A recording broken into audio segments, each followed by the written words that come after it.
Bismillahirrahmanirrahim. Alhamdulillahi rabbil alamin. Wassalatu wassalamu ala asrafil anbiya'i wal mursalin wa ala alihi wa sahbihi wa man tabi'ahum bi ihsani ila yaumiddin. Amma ba'd. Pendengar yang dirahmati Allah Subhanahu wa taala.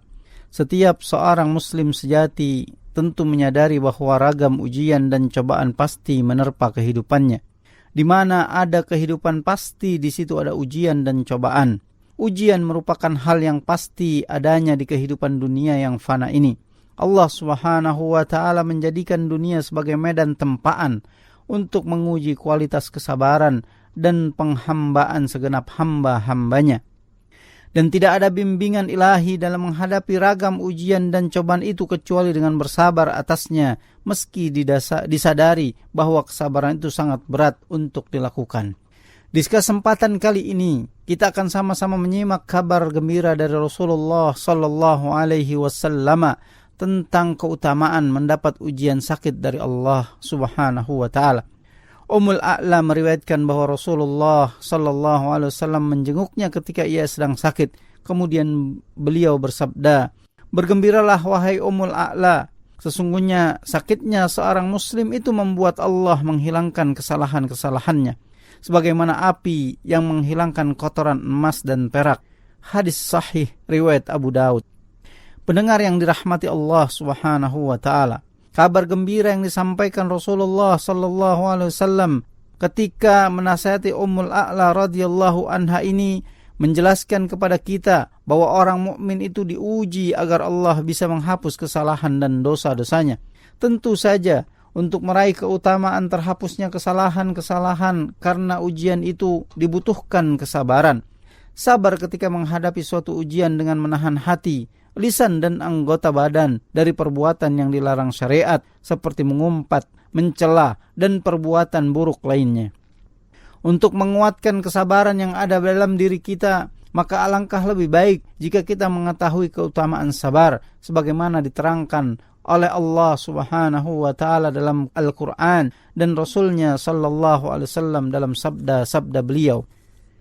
Pendengar yang budiman, Allah Subhanahu wa taala memuji dan menyanjung orang-orang yang sabar saat mereka menghadapi kesulitan, penderitaan, ataupun dalam melaksanakan ketaatan. Dalam Al-Quran, surat Al-Baqarah, ayat 177 Allah Subhanahu wa taala berfirman, "Dan orang-orang yang sabar dalam kesempitan, penderitaan, dan dalam peperangan, mereka itulah orang-orang yang benar iman mereka, dan mereka itulah orang-orang yang bertakwa." Keutamaan sabar yang lainnya adalah sabar akan mendatangkan kecintaan dari Allah. Hal ini sebagaimana firman-Nya dalam surat Al-Imran ayat 146. Dan Allah Subhanahu wa taala mencintai orang-orang yang sabar. Allah Azza wa Jalla juga akan memberikan balasan kepada orang-orang yang sabar dengan balasan yang lebih baik dari amalnya dan melipat gandakannya tanpa batas.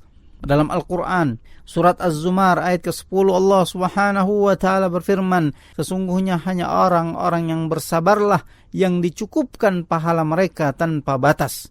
Pendengar yang dirahmati Allah Subhanahu wa taala, masih banyak lagi keutamaan sabar yang disebutkan oleh Allah dalam Al-Quran.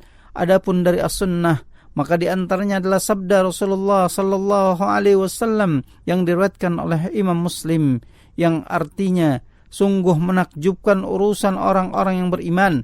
Sesungguhnya semua urusannya adalah baik. Jika ia mendapat kelapangan, maka ia bersyukur dan itu merupakan kebaikan baginya. Dan jika ditimpa kesempitan, maka ia bersabar dan itu juga kebaikan baginya." Sabar menghadapi sakit, menguasai diri karena kekhawatiran dan emosinya, serta menahan lidahnya agar tidak mengeluh, merupakan bekal bagi seorang mukmin dalam perjalanan hidupnya di dunia.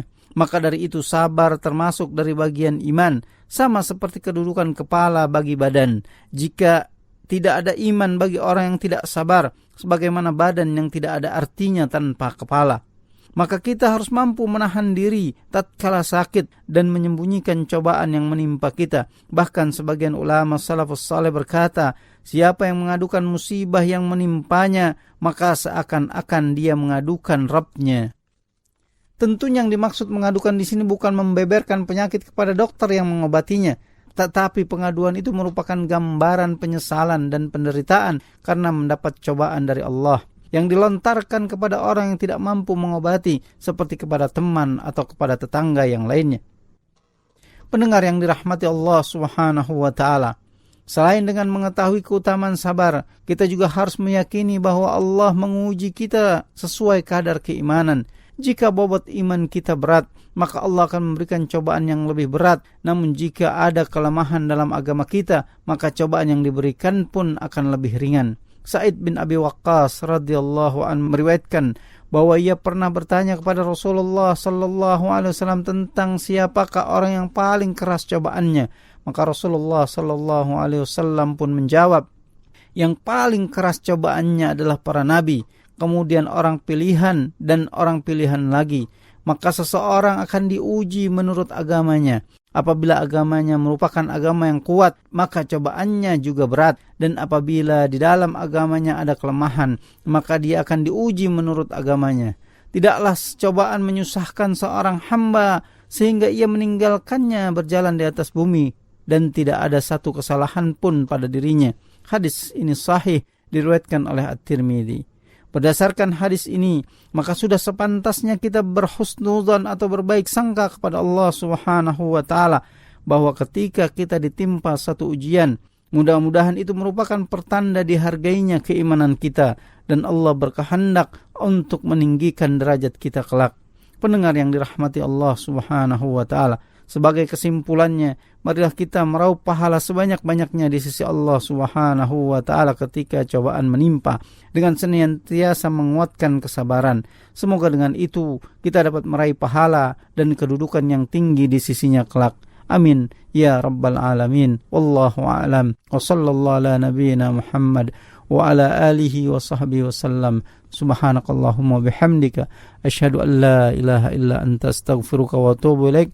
Assalamualaikum warahmatullahi wabarakatuh.